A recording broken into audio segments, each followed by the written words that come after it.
do you happen to have a match?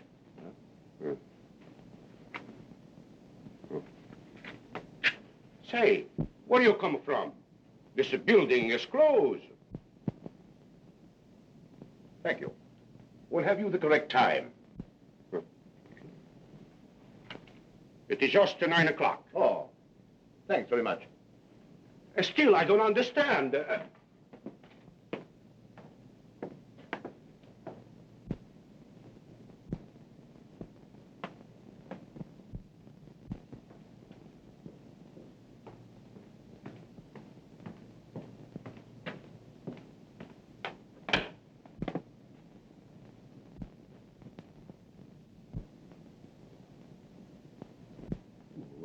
What's the matter? What you know?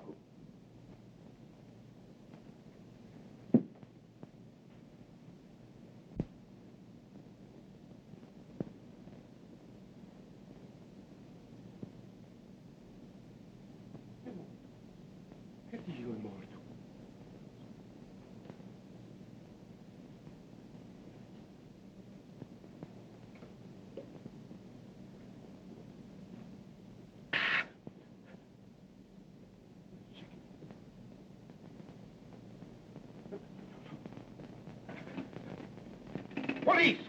Police!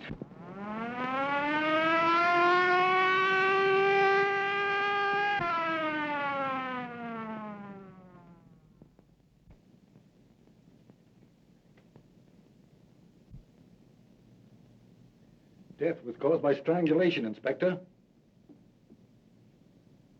The murderer had powerful hands, and he knew what he was doing.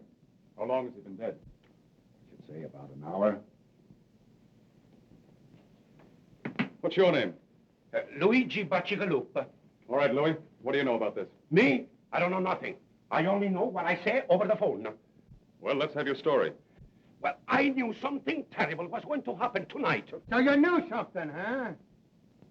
Oh, Mike, what's excitement? Why, there's been a... Oh, yeah. I see.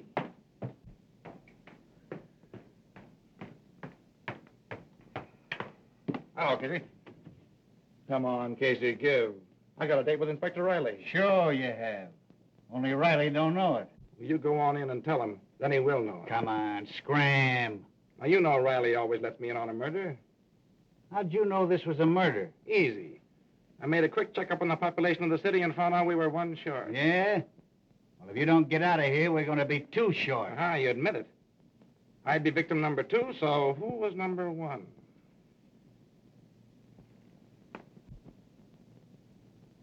Garfield. Garfield. Where did I read something about him today? Now listen here. I remember. The Garfield Investment Company was petitioned into bankruptcy this morning. Another stockbroker gone the way of all flesh. Another stockbroker? Say, Casey, run in and tell Riley I gotta see him. I got a clue. But, Come on now, Casey, come on. I'm sorry, sir, but that Burton guy from the Chronicle is outside. You mean inside? Now listen. All right, Casey. All right, boy. What are you doing here, Burton? Well, you know I always tag along with you on all your unsolved murders. I just thought I'd come along to see that you didn't break the record. Is that so? Well, don't break anything on this story till I tell you to, or there'll be trouble. Ah, you know me. All right, Casey.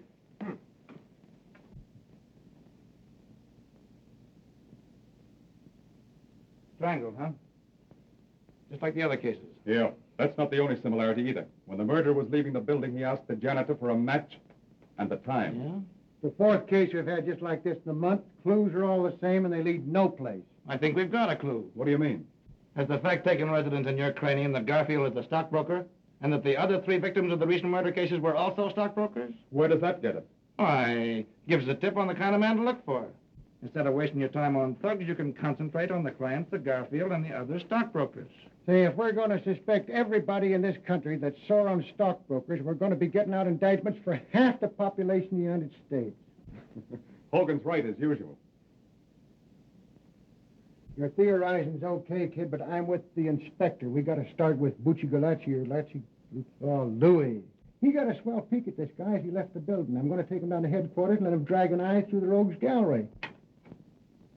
The rest of the men from the homicide squad are here, sir. Send them in. All right, boys. Hi, gang. Doc, let me have a record of the autopsy as soon as you can. All right. Get me a complete photographic record of everything. Footprints, fingerprints, the whole works. Yes. If we fall down on this case, we're through, the bunch of us.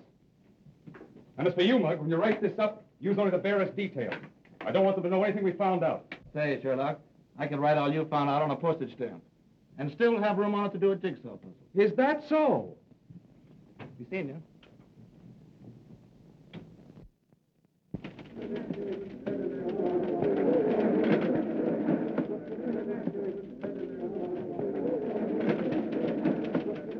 And that the opening of the opera season was a brilliant success is shown by the number of socially and financially prominent people who attended. The beautiful Mrs. Leland Gray Switzer lent a charming presence and was attired in a severe white evening gown covered by an ermine wrap. The lovely Miss Myrtle Hempstead was there also, and she wore a Running gown... pants, football cleats, and a spray of rhubarb. And a good time was had by all, because that worthless reporter from the Chronicle favored the gathering by his absence.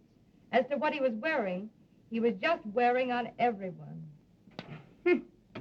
How many times have I asked you not to spoil my record? About as many times I've asked you to marry me. Only up and up, Jerry. How about it? We get a place and raise some chickens? What do you say? Huh? Oh, Jack, I have so much to do. Go away. There you are. Marry me and I'll do all your work for you. I overheard the city editor say this morning that as far as your work was concerned, well, you better snap into it. Oh, yeah? For you, Miss Crane. Thanks.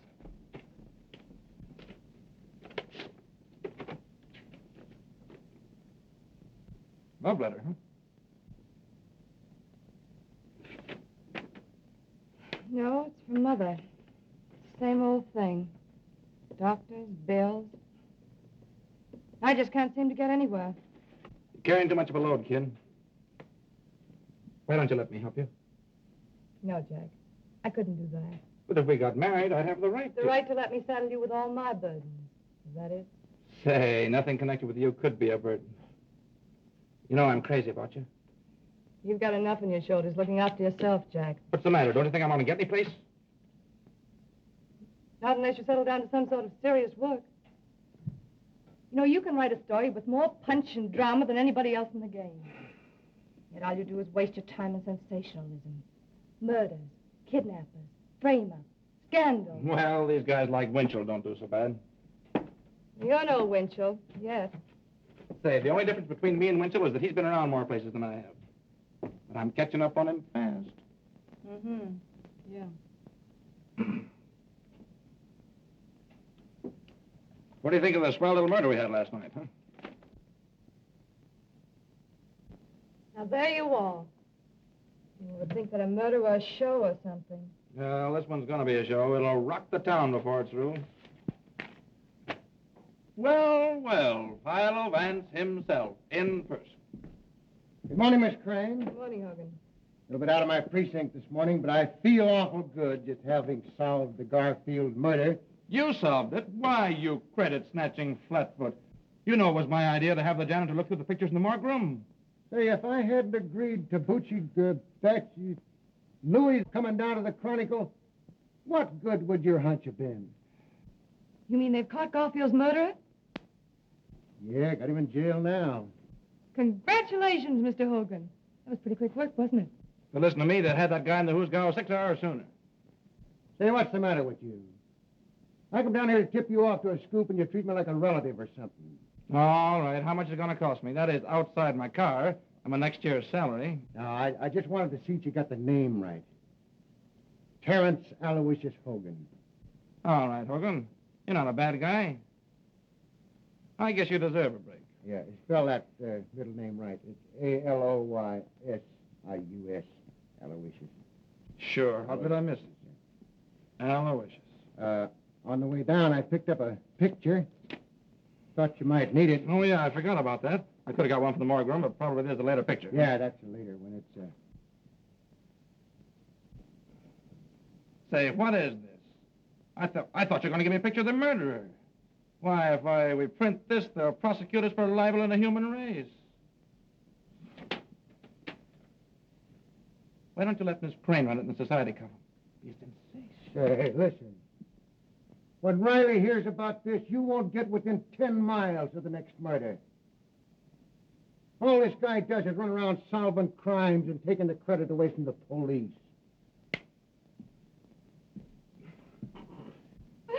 Poor Hogan. He means well, but he just ain't bright. Say, kid, what do you know about this big shot Breen, anyway? You mean Jerome Breen? Yeah, that's the baby. He's been giving the socialites an awful play lately. It's more in your line than mine. Well, I haven't got time to look him up in the files just now. Let me see. He came to town about 2 years ago. Mm-hmm. Bought the Tucker estate. Yeah. Everybody likes him. He's given thousands of dollars to charity and all that sort of thing. Boy, what a yarn for the front page this'll make. What's Breen been doing to get himself on the front page? Oh, he's the guy that killed Garfield and a few others, probably. Why, Jack, that's ridiculous. Jerome Breen isn't the sort of man who would murder anyone. No? Well, Louis, the janitor, possibly identified him as the man who was prowling around the building the night Garfield was strangled. Have you seen Mr. Breen? What does he say? Sure, I was with the squad when they picked him up. Naturally denies it, they always do. Jack, I think it's terrible to arrest a prominent man like Mr. Breen on so little evidence. Yeah? Well, we're going to have a whole lot more evidence before we get through. Now I see it. Just because you and the police department have a lot of unsolved murders on your hands, you're going to pin it on a man who's done more for this city than all the police and the newspapers put together. Say, why are you so hot for this fellow Breen, anyway? Because I know all the good he's done. His donation to charity, orphanages, hospitals. Yeah, that's a new gag nowadays. Charity covers a multitude of murders. It says here that the man the janitor identified spoke to him, right? Right. Well, perhaps you're forgetting the fact that Jerome Breen is both deaf and dumb. No, I know all about that. I interviewed him once. I had a hunch that he could do something with those hands besides talk with them. Jack, can't you see how your work is warping your mind? Why, all you're becoming is a trafficker in ruined reputations. Yep, me and Simon McGree. You see? It all comes back to what I said in the first place. We're always arguing. We can never agree on anything. The only thing for us to do is to get married.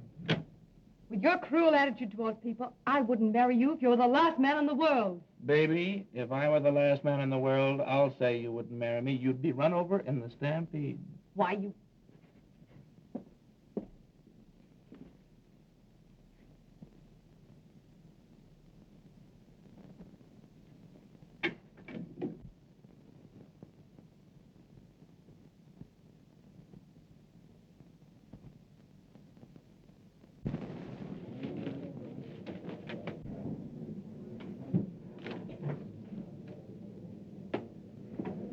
Evidently, the prosecuting attorney is considerably worried.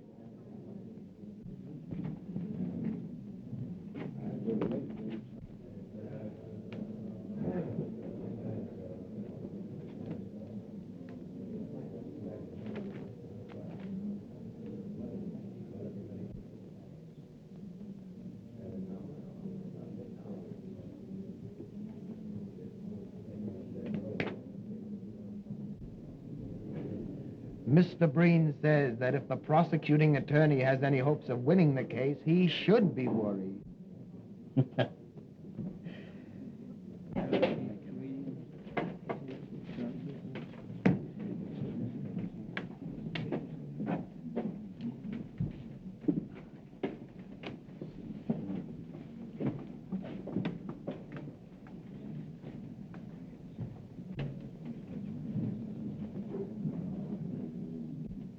Jerry, look, if that guy can't hear what people are saying to him, I'll eat my hat.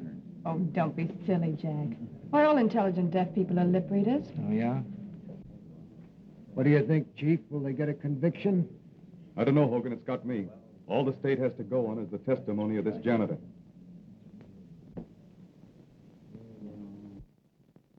And every woman in town believes he's innocent.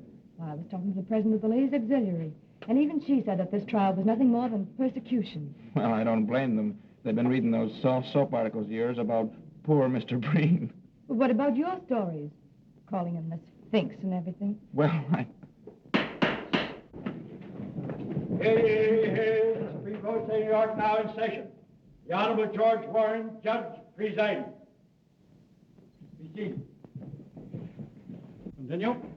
And when I have found the body, I call for the police. If you were to see this man again, would you recognize him? Sure. I have seen him again. You have? Where? Right in this place. Order. Will you point him out to us, Luigi? Sure. That's him, down there.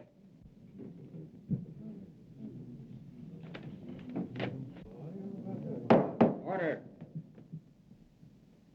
You're quite sure that you couldn't be mistaken? Sure. I saw him with my own eyes, and I heard him with my own ears.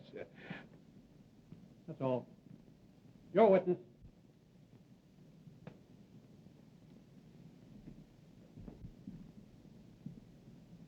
Mr. Bacigalupi, have you ever had hallucinations? Come again? Order. I mean, do you ever imagine that you hear things or see things? Your Honor, object. Objection sustained.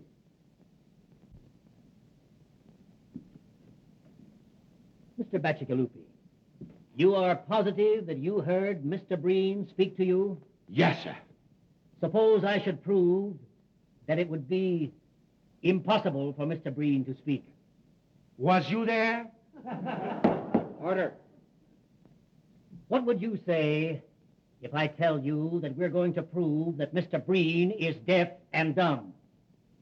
I say you were a screwy. Order.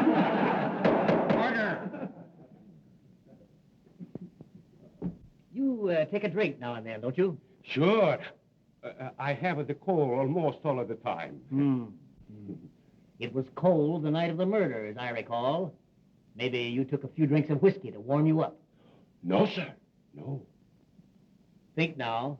That was 6 weeks ago. How can you be so sure? You mean I am sure that it wasn't a whiskey? Yes. I never took a drink of whiskey in all my life. What? It was a gin. Order. That'll be all. Yeah. Your witness, Mr. Prosecutor. Is that all with this witness? No more questions. You are excused. Huh? Thank you very much. Mr. Breen, can you tell us where you were on the night of the murder? Mr. Breen says that he was at home, in bed. Now, Mr. Breen, can you tell us of anybody who saw you at home on the evening in question?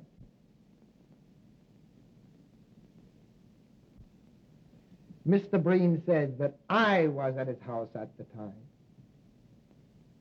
All right, Mr. Jenks. We'll get your testimony later. That will be all, Mr. Breen. Your witness. You see, if Mr. Breen weren't innocent, he could have hired a flock of witnesses to prove an alibi. Yeah? And if he's the shrewd boy I think he is, that's just what he wouldn't do. Oh, Jack, I'm surprised at you. Why, this is the flimsiest evidence I've ever heard given in a murder trial. I don't give a hang about the evidence. I tell you, Louis is right. If this guy is acquitted, we're going to have some more murders. Oh, ridiculous. Your name? Augustus Calvin, Your profession? physician and surgeon. Dr. Calvin. Doctor, have you examined Mr. Breen, the defendant? I have. Did you discover any abnormality in his physical structure? Yes, Mr. Breen can neither hear nor speak. Order. Just what, specifically, is the cause of his misfortune? Mr. Breen has paralysis of the vocal cords and the oral nerves. Well, just how long, in your opinion, has this condition existed? It was congenital. He was born with it. Order. Thank you. That'll be all. Your witness. The court, please. I move a recess until physicians appointed by the court have had an opportunity of examining the defendant. Motion granted. Court adjourned until 10 o'clock tomorrow morning.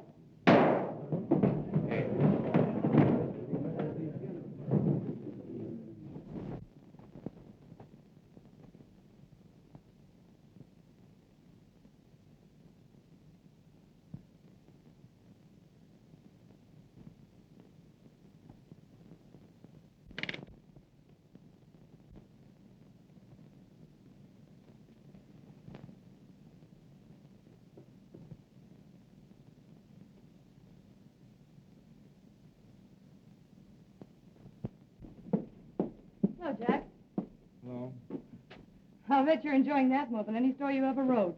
Please, Jerry, go away and let me enjoy my piece, will you? Oh, forget it, Jack. Why, you just had a wrong slant in the thing from the beginning. Wrong slant, huh? Say, it would take more than the decision of 12 dumb clucks to make me change my opinion. I suppose all we gotta do now is to sit back, wait for some new murders, and cheer. Oh, don't be silly. Hey, I'll be through this in a minute. How about tying on the old feed bag? I'm sorry, I have an engagement. Yeah? Who's the lucky guy? To a very, very dear friend of yours. All right, who is it? Mr. Jerome Breen. Jerome Breen. Mm-hmm. Mr. Breen dropped me a note thanking me for my kindness in the articles I wrote about him during the trial. Invited me to his home. Jerry, you're not really going up that fellow's house. Why, of course I am. I talked to the boss about it, and he's going to pay me extra money for a series of articles on Breen. Listen, baby, honey, listen. I know there's something screwy about that guy. Why, the idea of you being alone with him would drive me crazy. Oh, Jack, pull yourself together. Why, everyone you see lately is a boogeyman. This criminal court assignment of yours must be getting on your nerves. Jerry, if you go up to that man's house, I'll... Oh, that'll be swell. Only don't make it a habit.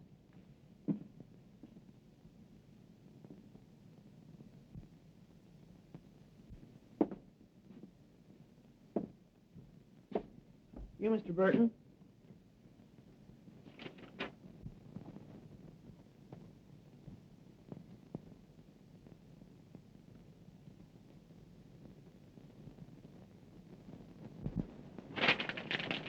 All right, son. Say, Mr. Burton, there's a question I've been wanting to ask you for a long time. Go ahead, shoot. I know all the answers except the right one. Well, you see, I sort of been wanting to become a great reporter, and I'd like to know how to begin. Well, son, when you find out how to begin to be a great reporter, let me know. And I'll start with you.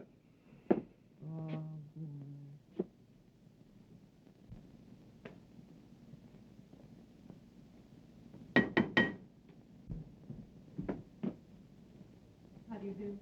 How do you do, Miss Crane? Won't you come in, please?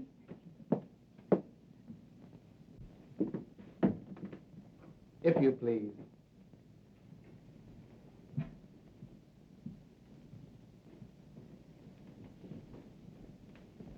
It was so good of you to invite me, Mr. Breen.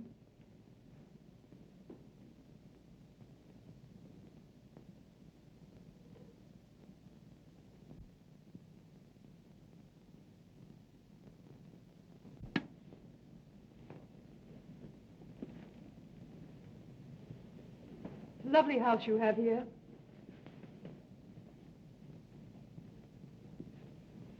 Mr. Breen says that the house is far lovelier for your presence.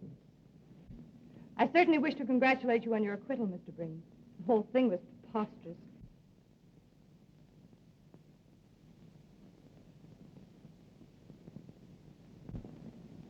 Mr. Breen says that your articles in the Chronicle were more effective than anything else in showing how preposterous the accusation really was.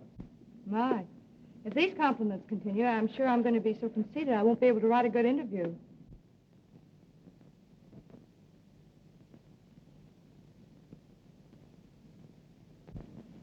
Well, why write one then? And Mr. Breen is afraid that an interview with him will have one boring necessity.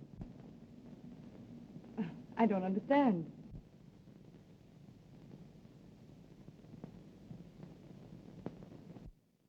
You will be compelled to talk about him when he feels it would be much more interesting to talk about you. You know, Mr. Breen, an interview always begins in the same way. Where were you born? Mr. Breen has jotted down some of the facts of his life that might be of interest to your public.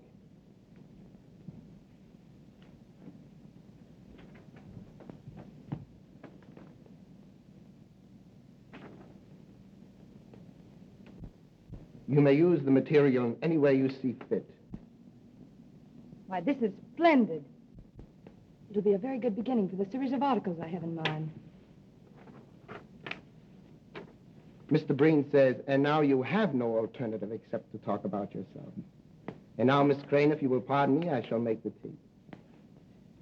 I do hope Mr. Breen isn't bored.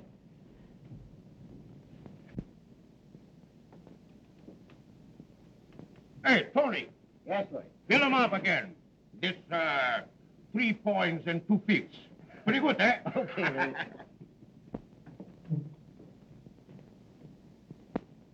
There you are, Ah, thank you. Hello, Louis. Hello, Mr. Burton. Well, when'd you give up drinking gin? Me first drink the wine, then the prohibition she comes, and me and all the good American citizens drink the gin. Then the law, he says, we must drink the beer. So me, Luigi Bacigalupe, drink the beer. Have one on me, huh? No, thanks. I'm not drinking. Kind of worried. What are you worried about? I am worried too. What do you got to be worried about? I am worrying how I am going to get out of here. What do you mean? See, it's like this. I eat the pretzels, then I get thirsty. I drink a glass of the beer, and when the glass of the beer goes down, I get hungry again, then I eat the pretzels, and I wonder, worry, what is going to be the end. Yeah, that's tough, all right. Hey, listen, Louis. Yeah, Are you dead sure it was Breen you were talking to the night of the Garfield murder? that's what I say in court, isn't it? Ah, I know, old man, but nobody seems to believe you. Now, after all, you know, you were drinking pretty heavily that night, weren't you? You might have been mistaken, huh? Say, Luigi Bacigalupe only make one mistake in his life, and I marry her. All right, now cut out the Second Avenue comedy stuff, will you, and listen to me. Maybe you did have one drink too many, huh? Maybe you were seeing things, huh? Say, a few shots of gins means to me as much as a glass of milk means to you. I was brought up in it. I mean, the gin, not the milk. But man alive, how could it have been Breen you were talking to if he couldn't talk? Say, this is the last time I'm going to speak to you about this. I know what is what, and I know what is what not. If I have to decide, and what judges and lawyers and the like, and what I see with my own eyes, I stick to what I see with my own eyes. Say, that guy Breen is a bad egg. And anybody that gets mixed up with him is going to be in trouble sooner or later. Maybe sooner.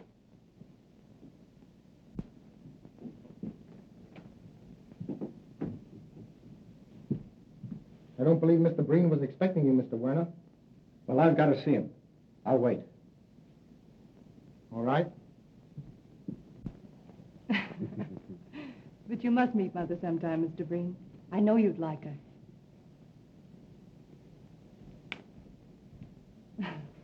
Mr. Werner's calling.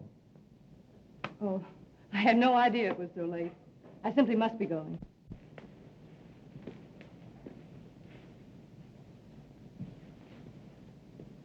Mr. Breen says he hopes you will come often. He is very lonely. You're very kind. And it is so restful here. I'm afraid I'll wear out my welcome. Thank you. Goodbye.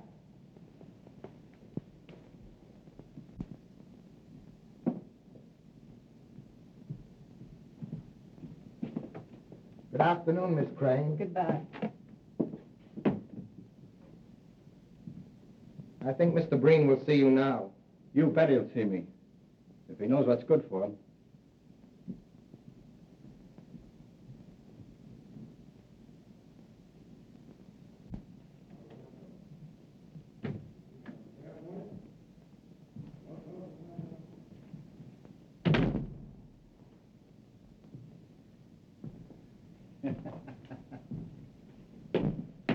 Oh, boys.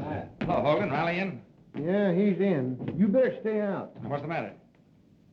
Hydrophobia. Ah, well, he's always glad to see me. Hey, listen, you. Did you hear what I said? I said no. Well, go ahead. Make it snappy. What do you want? Me?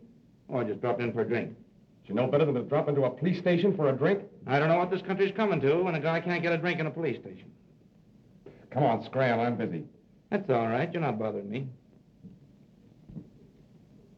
See where your girlfriend Jerry's playing around with your old pal Breen. Yeah, that's what's got me worried. Why don't you do something about it? I can't, Jim.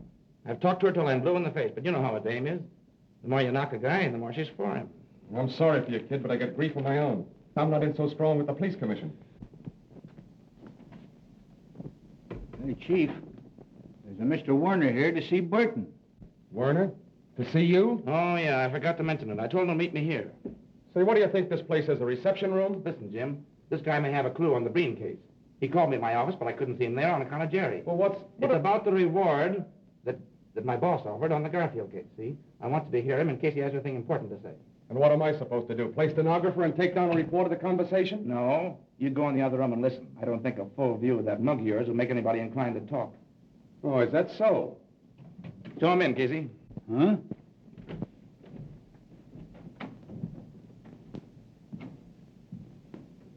Hello, Mr. Winter. All right. Have a seat.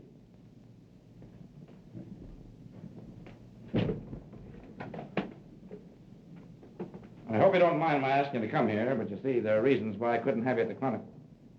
No privacy. It's all right with me. Besides, you might need the cops before you get through. Yeah.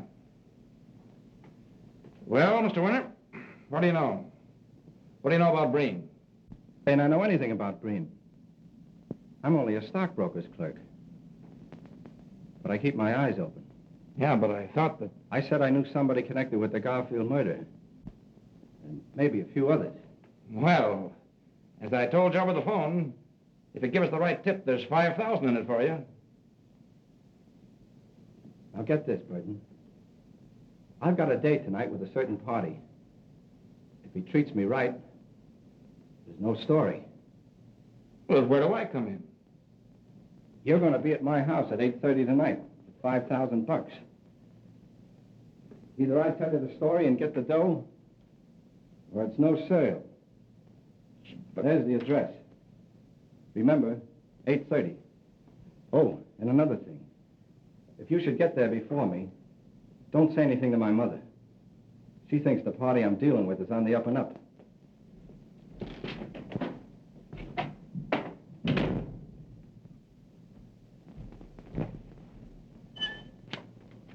Well? We'll be there tonight at 8:30.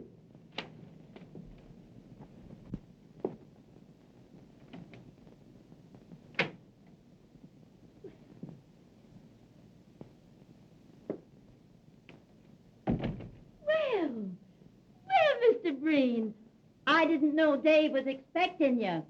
I think he's taking a nap. I'll go call him.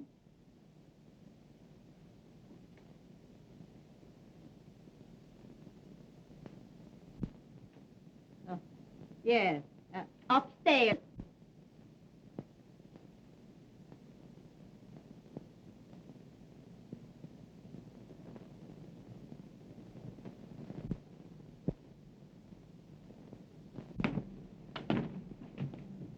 Well, I hope this isn't another wild goose chase. Well, anyway, it won't be a total loss. A good speakeasy in the same block. Find the wisecracks. Better get going. It's 8:10 now.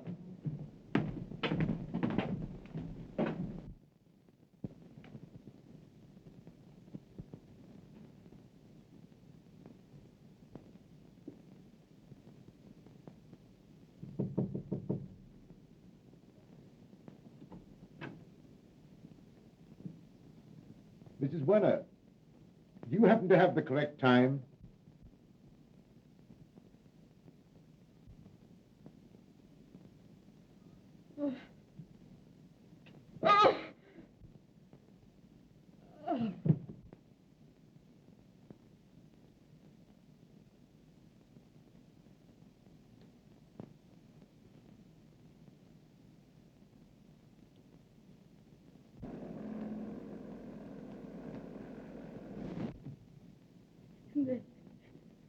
Then Breen, when he asked me the time, I couldn't remember anything else.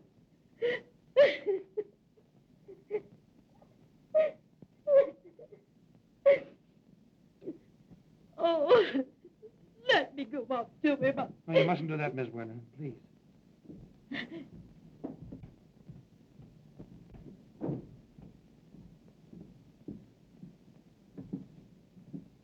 Well?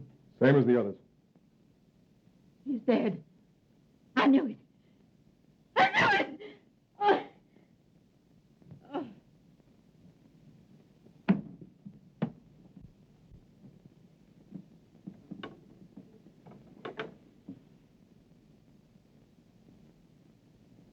What are we going to do? Undoubtedly, Werner knew Breen's secret. That's why Breen did away with him. Yeah, that's right. We're going to that skunk's house. Hey, what about her? We'll take her to the neighbors. Come on.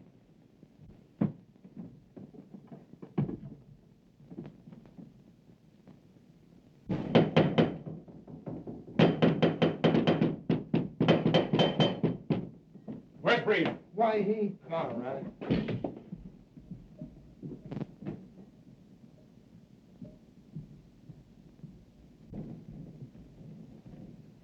Get up, Breen. I want to talk to you. I say, sir, you've no right. Shut up, you. I'll make my own right. Breen, you murdered Werner. We've got the goods on you.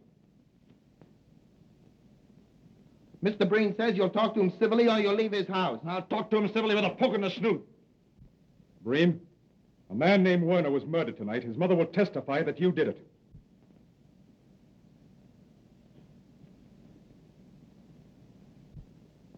Mr. Breen says, why don't you arrest them again and make yourselves the laughing stocks you were in the Garfield case? Why, you... If you're innocent, how do you explain the people who will identify you as the man on the scene of the crime?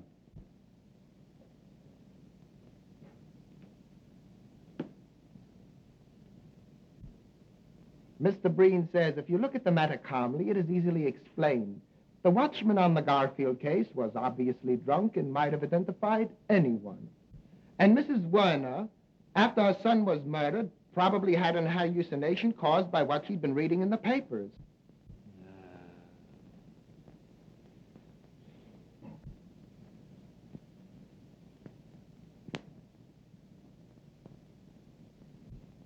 Mr. Breen is very sorry to hear of young Werner's death. He liked the boy immensely, and he will do all he can in order to help to bring the murderer to justice. Thanks. Breen, where were you tonight at 8:30? Mr. Breen has had a very bad cold. He lay down at 6 o'clock and slept until you gentlemen wakened him. Uh-huh.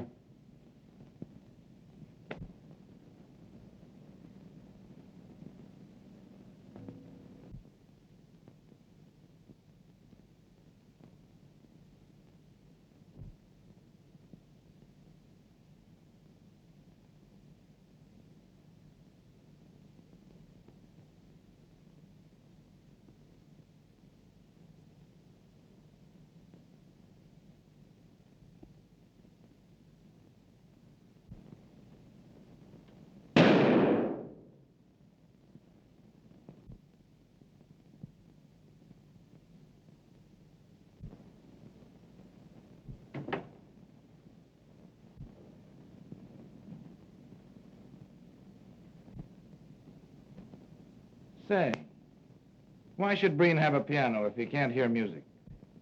Mr. Breen has the piano for the enjoyment of his guests. Oh, yeah.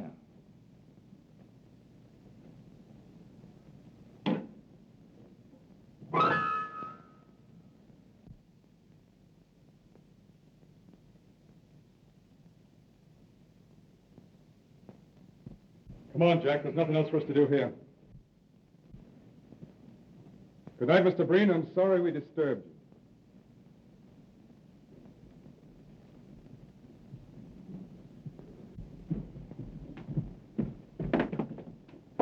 Good night, gentlemen. Say,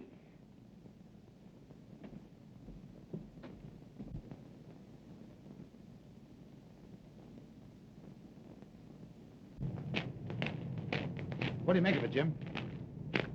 I'd like to know how he could hear that piano when I couldn't get a tumble out of him firing off a gun. What makes you think he could hear me at the piano? I was watching him. He heard you all right. Where does that get us? It gives me an idea. I'm going to sleep on it, and if I feel the same way in the morning, I'm going to bring the squad over here for a showdown. Yeah, but Chief. See me at my office at 9 o'clock in the morning.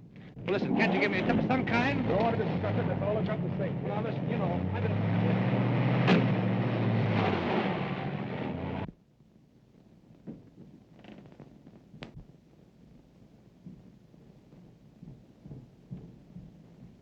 That copper's onto something.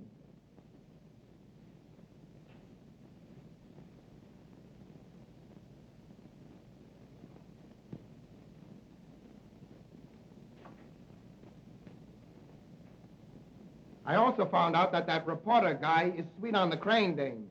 If you don't look out, you're going to spoil a swell racket just on account of a skirt.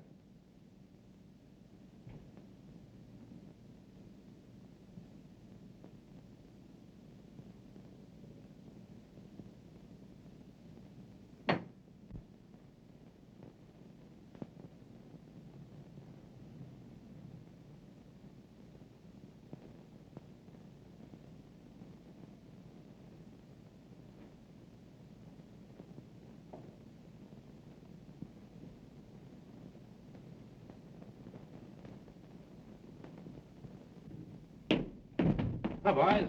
Hi, Casey. Hey, wait a minute. Who do you want to see? Oh, Riley. I got a date with him this morning. Well, you won't see him. Yeah, who says so? I say so. He's dead.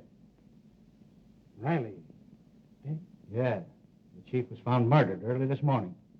But where? How? You'll have to ask Hogan. He's been put in charge of the precinct. I should have known it. Riley was on the Breen. He had to get him.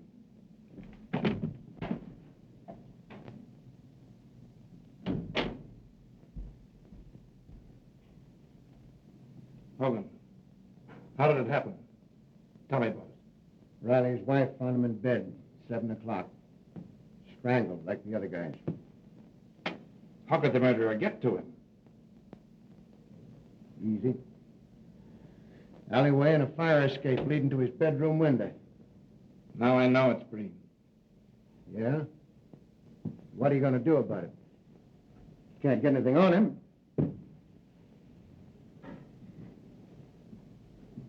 What a swell break I get. For 15 years, I've laid for this inspectorship, and now they hand it to me with 5 unsolved murders staring me in the face. What's the police commission got to say? They give me 2 weeks to find the murderer of Riley, or I'm canned. You can send in your resignation right now. You get anything on Breen, he'll take care of you just as quick as he took care of Riley. Yeah. I wonder why he went after Riley. Riley found out some kind of clue at Breen's house last night. He's going to tell me about it this morning. Breen got wise to him, pumped him off. What was you and Riley doing at Breen's house last night? We went up there on the Werner murder. Couldn't get to first base. And what's the lowdown on that Warner case? I was somewhere else. He got Werner for the same reason. Werner got wise to his secret.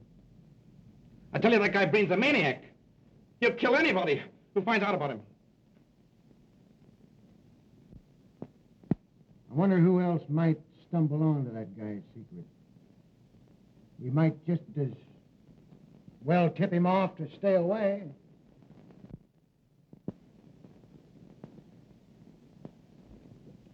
Jerry Crane. What about her? I mean, she's been seeing Breen all the time. She might stumble onto his secret. I thought she was your girl.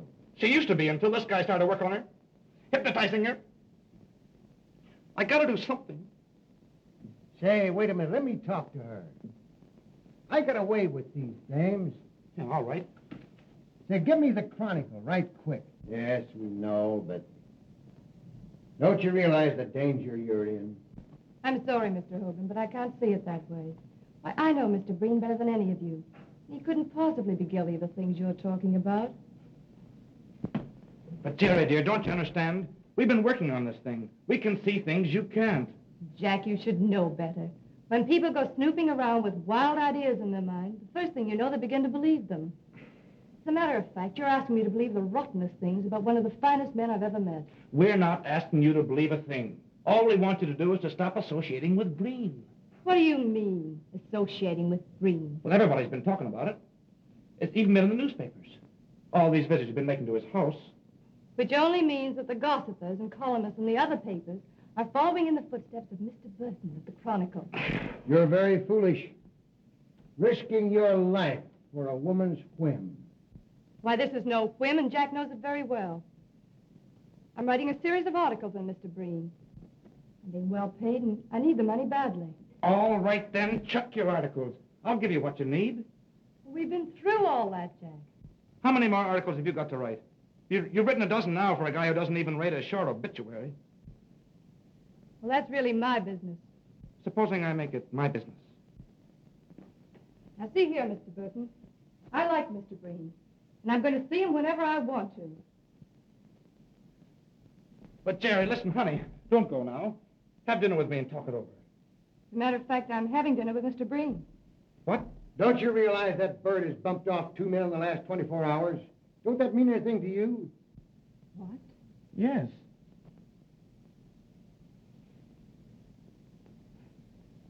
No more than it would to Jack or any other reporter covering an assignment. Even if it were true. But, Jerry... Oh, I'll tell you what I'll do. If it'll make you feel any better, I'll ask Mr. Breen not to murder me. But, Jerry, listen, supposing you should stumble onto his secret. I won't, my dear. I'll pick my steps.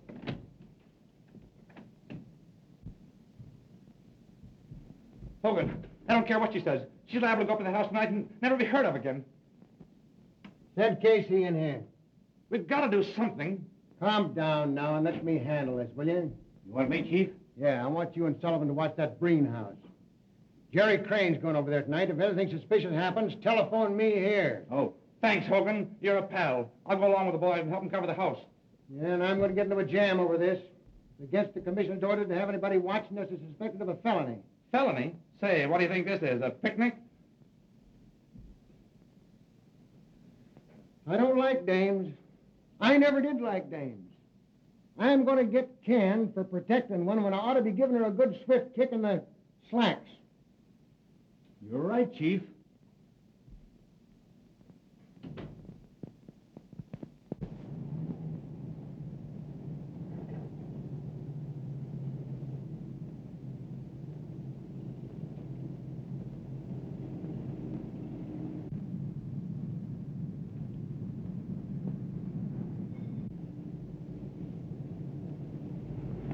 Is that the Crane dame just went in the house? Yeah, I was talking to Burton when she went by.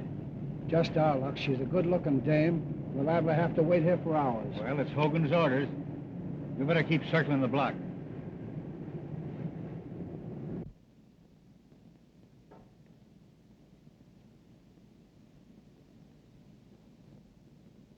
But I'm finishing the articles, Mr. Breen. I really don't think I should impose on you anymore.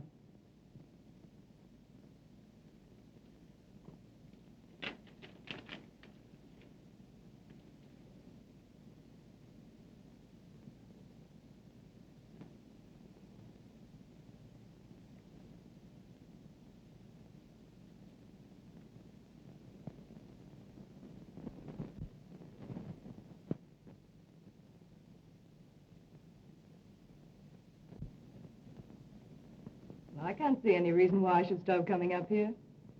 You seem like an old friend whom I've known for years.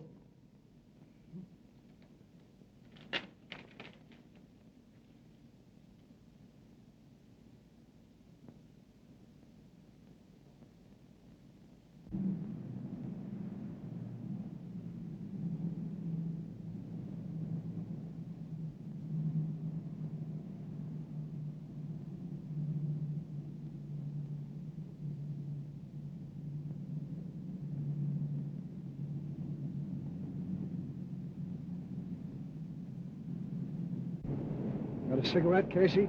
Sure.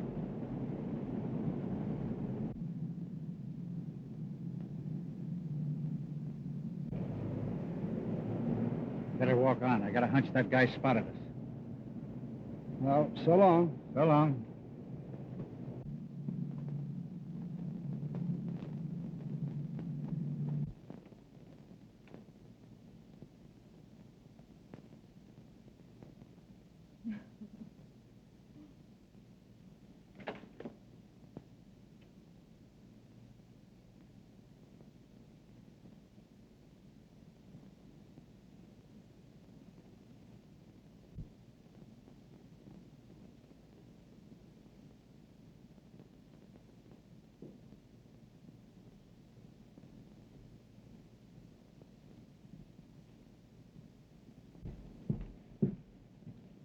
I told you about that dame.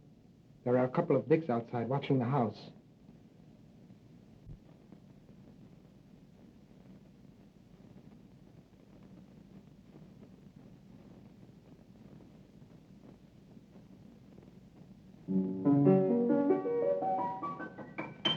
I told you.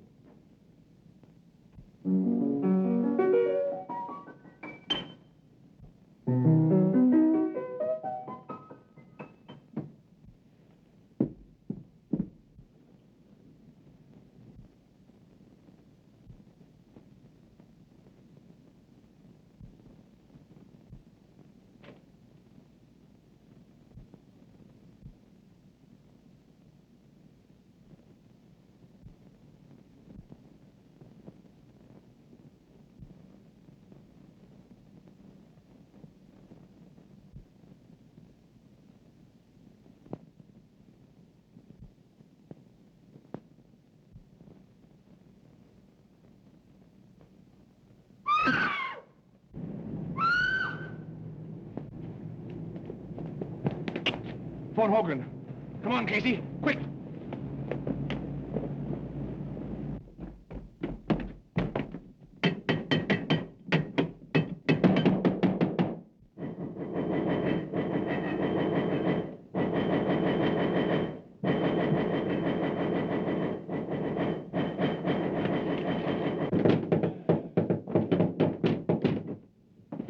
Gentlemen. Get in there.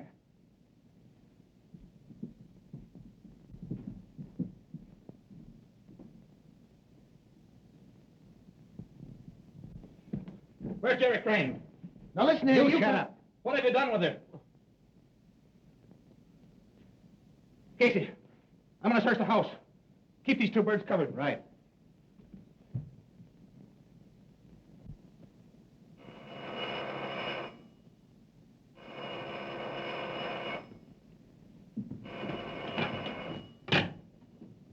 Hello? Hello? Yeah, Hogan? I'll have the squad right there. Get on the way, boys. Get on your toes. We're leaving. We're on our way.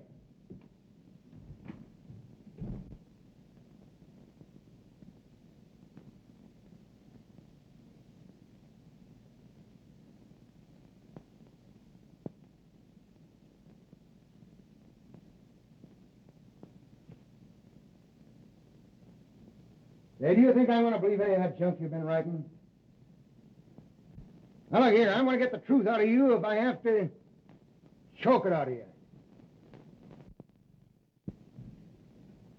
Any luck? Not a sign of her anyplace. The joint's empty. What's he say? Oh, that guy can lie faster than he can write. He says Miss Crumb here at all tonight. Didn't you tell him we saw her come in? Yes, he says that's a maid, and she went out the back door. Say, if you know what's good for you, you'll come across. The minute I find out anything's happened to that girl, you'll be on the business end of a bullet.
Hey, can that racket. You just ain't got no ear for music. Besides, I think a lot better when I play. Yeah? Say, I got a hunch I've got the secret of this mystery right at my fingertips. I tell you, Jerry's right here in this house. Yeah, that's right.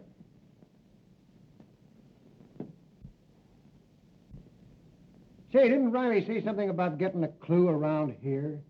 Yeah, he said something about Breen being able to hear the piano. Yeah.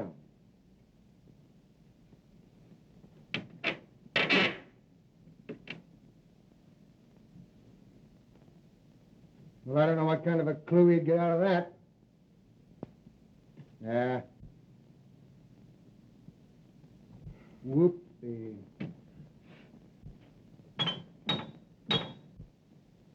Look!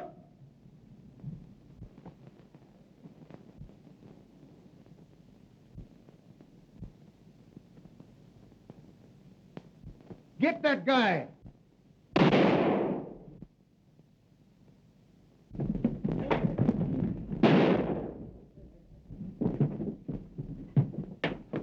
Jerry.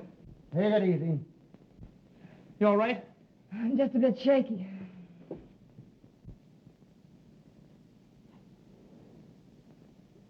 Yeah, you take it easy there, boy. Oh, I told you not to trust this fella, didn't I? Thought you said she wasn't here. The other guy's dead, Chief. Yeah? Watch him.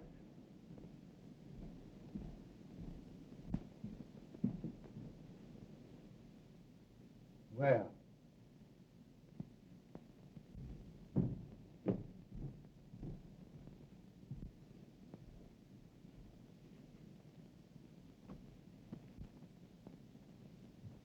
They're just like as two peas in a pod.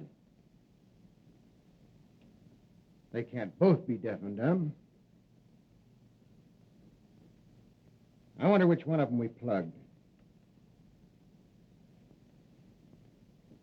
Hey, can you talk or can't you? Now, I'm going to tell you right now, I won't believe a word you say.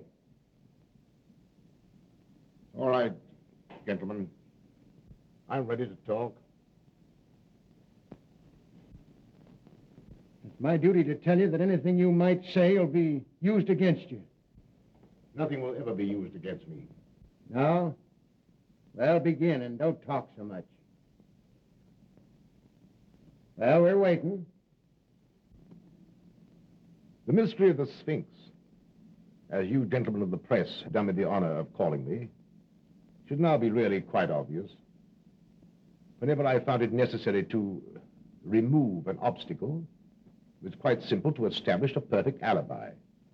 My twin brother temporarily assumed my identity, and he being a real deaf mute, well, of course, would naturally discredit any witnesses who might testify that he had spoken to them. How successfully my little scheme worked could be attested to by the police departments of other cities beside your own. My only oversight was my inability to foresee an inspector with a talent for the piano.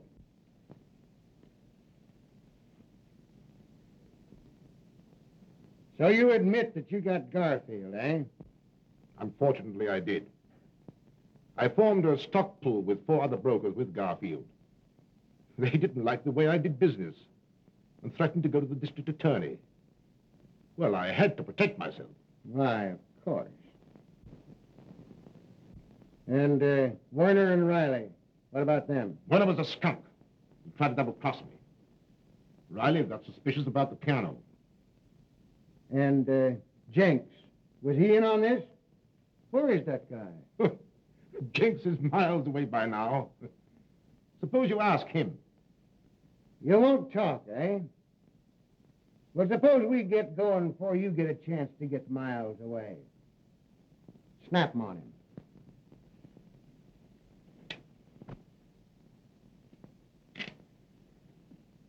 All right. I'm ready. No.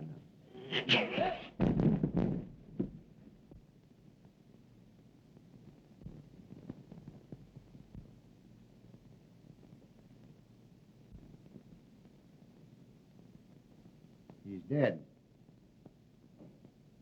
Must have been heart failure.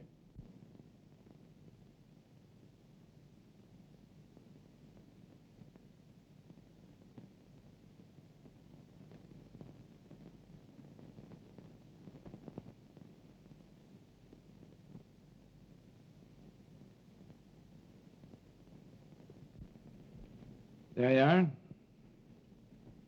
Careful. What's that, a souvenir? That's how he died. Poison. What are you trying to do, kid me? It's a medieval poison ring. If you press it right, the plunger comes out and pricks the finger. Oh. You know, I suspected something like that all the time. Yeah. Sullivan, take care of that, will you? And, Jack, I guess I've been pretty stupid. Well, I'll let it go this time, but from now on, I'm wearing the brains in this family. This family? Aren't you working a little fast? You bet I am. We're getting married. I'm going to raise chickens. You're going to raise... How about it, Mama? All right, boys, I'll see you pretty quick. You take care of it. Oh, excuse me. All right, all right. Well, Inspector, I guess you'll keep your job after all, huh? Yeah. I'll keep the job. And you all laughed when I sit down at the piano.